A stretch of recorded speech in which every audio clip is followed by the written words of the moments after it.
kişilerin kayıtlarını, aydınçıların her bölük obrazlar boyunca konkursu devam ediyor. Şugun bolsa.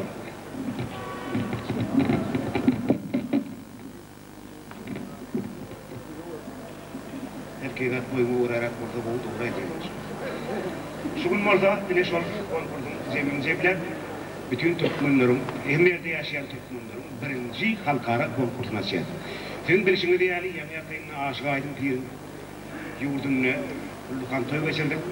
Bir geçirilmeye bir bağışçılar, aydın sağdanlılar, bilim halkı uyuşmeliği bizde mudama var.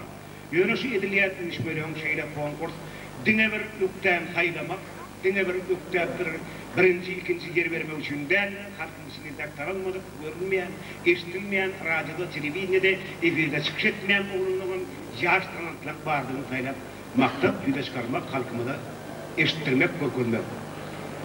İnni bizim şuunki konkursumda, Cemreyici konkursunun açılışına katnaşayan oblastlardan birinci başlayan Daşkoğlu oblasti. Daşkoğlu oblasının bağışçıları. Daşkoğlular. Adamlar geçeceklerine bağışlar çıkmadı.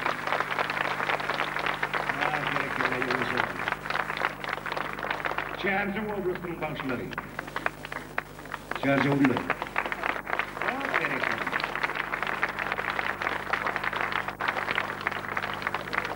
Maroklu'nun bağışçıları.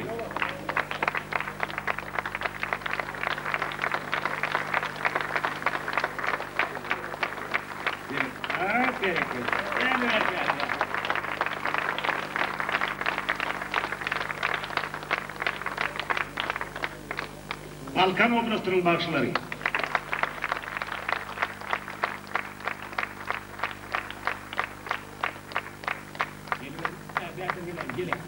Gelin. Ahmet'in kısmını arkayı öğren, gelin. Söyledim ki, Karakalpak'tan gelen Mehman Bakşı.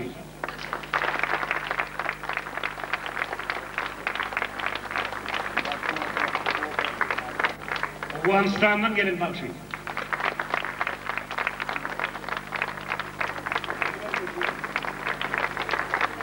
Germanya'dan gelen Bakşı.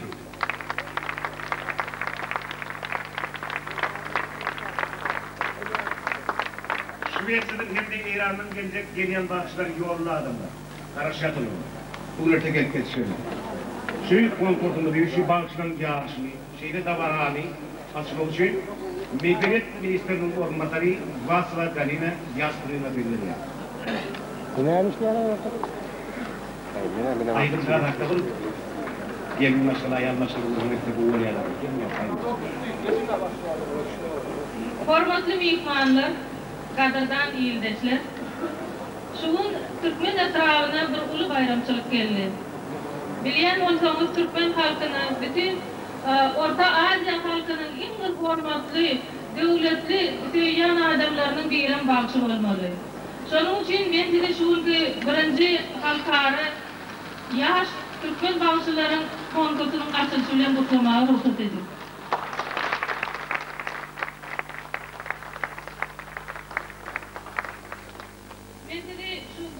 İdarelerle tanıştırmakta.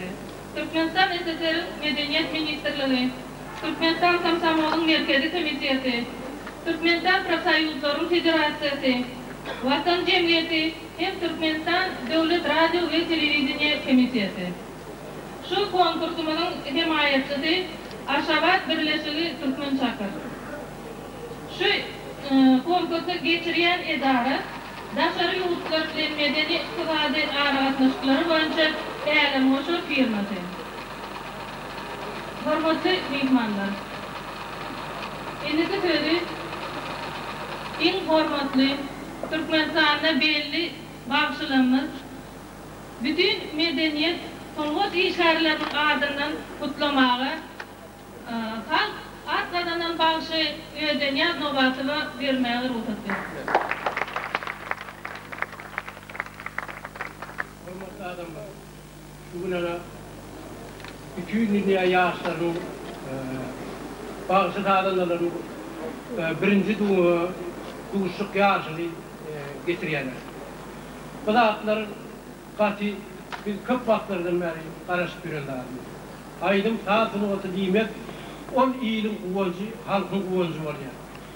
Birinciden şu zatları kurmakta köp alet eden yoldaşların, devlet yoldaşların, iş yerlerinin sın yürekten minnettarlık bildiriyor. Bağışta dağınlanamada da gelecekte ulu üstünlükler koy halkın elmide ama bu onca olsunlar yüreklerini ağırlattı.